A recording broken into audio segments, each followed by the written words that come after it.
Hello, welcome back to the Healing Motherhood Podcast. This is your host, Alexis Stearns, and I'm so glad you're here.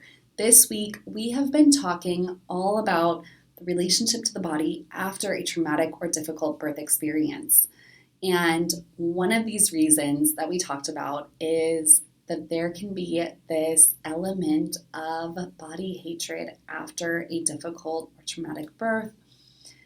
And oftentimes that comes from feeling like our body failed us or let us down. This frustration that the body didn't do what it was meant to do, right? Whether it's in regards to birth, going into labor on its own, breastfeeding, all of these things can create this feeling of my body is broken, my body failed me, my body doesn't know what to do. And in fact, what can kind of tie into this is after I had my son, I felt like we weren't supposed to have lived through labor. And so, it's an interesting connection, right? But it is related to this idea that my body was broken, right? So I created in my head this idea that we weren't supposed to be here on this planet. And so I would do everything that I could to minimize our carbon footprint, because I thought that we were creating footprints that weren't meant to be here because we weren't meant to have lived through childbirth, which is really sad. Looking back, I feel really bad for that version of me, but I also just want to hug her and say, look, you were just in a system that you just didn't know what you didn't know. And you did the best that you could, and your body is actually not broken. Your body was really doing its best work to keep you and your baby safe in that moment.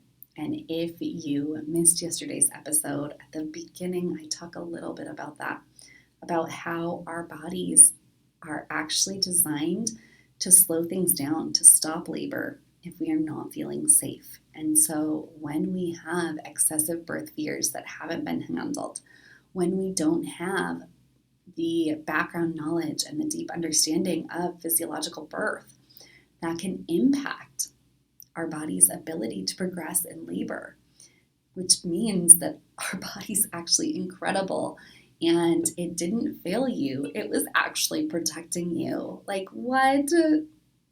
To reframe that is life-changing, and I hope that you can feel it too. I know that you're not going to necessarily feel it from me. So jump on my wait list, because this is something I walk you through to get to these reframes on your own, to really feel like they're actually true for you. If that is something that you would love to believe, you would love to believe in your body again, you would love to believe that your body didn't fail, that your body actually did what it was meant to do for you and your baby. Get on that wait list, because we are going there, okay? So coming back to that, I think it's important to kind of loop back to what we talked about the other day when we said different body types, different bodies can have certain reasons that they aren't necessarily able to birth their baby vaginally. And isn't it cool that our bodies kind of stop and protect during that stage, during that, intervention that's trying to force labor, and our body's saying no. And then you go to find out there was some interesting thing about your pelvis or this or that or the other, and your body was actually just protecting you. Or baby's cord was wrapped 3 times, which normally, the cord being wrapped around baby's neck is not actually a big deal because of the way that the cord is.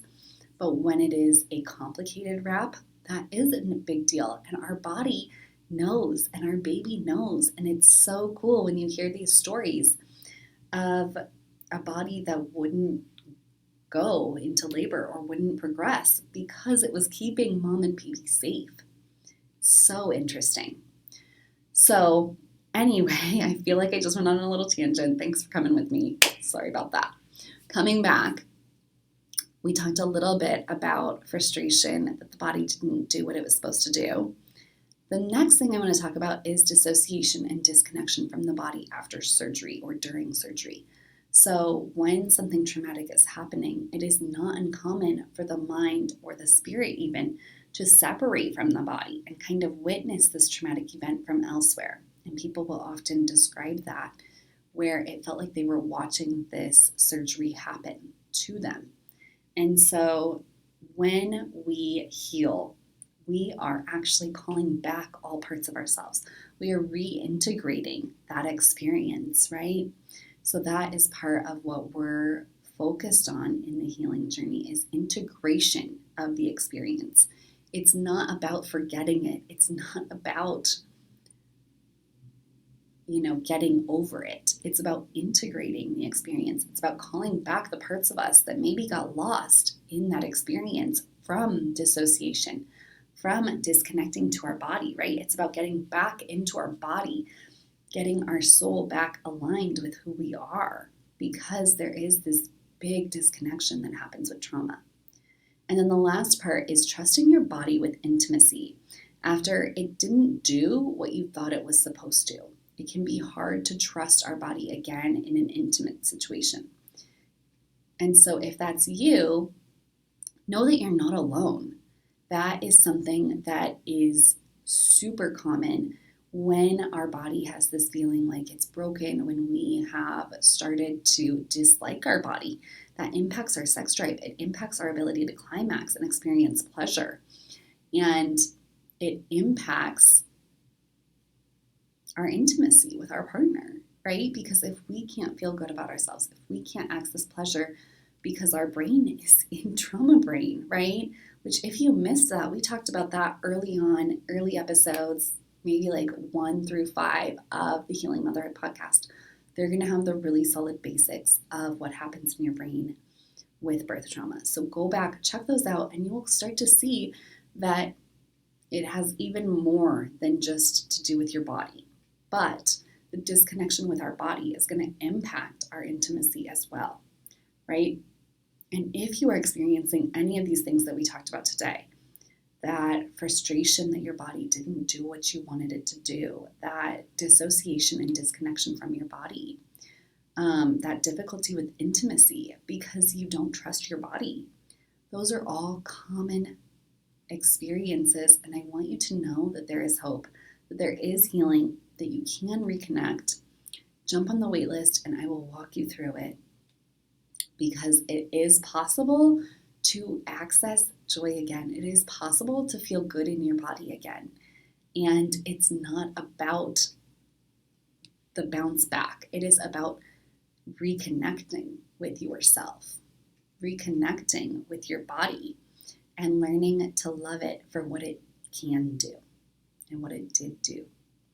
Thank you so much for being here. We have, I think, one more episode in this body series. So I hope to see you again tomorrow. Hit subscribe, follow along. And if you missed some of those earlier episodes, go back, check them out.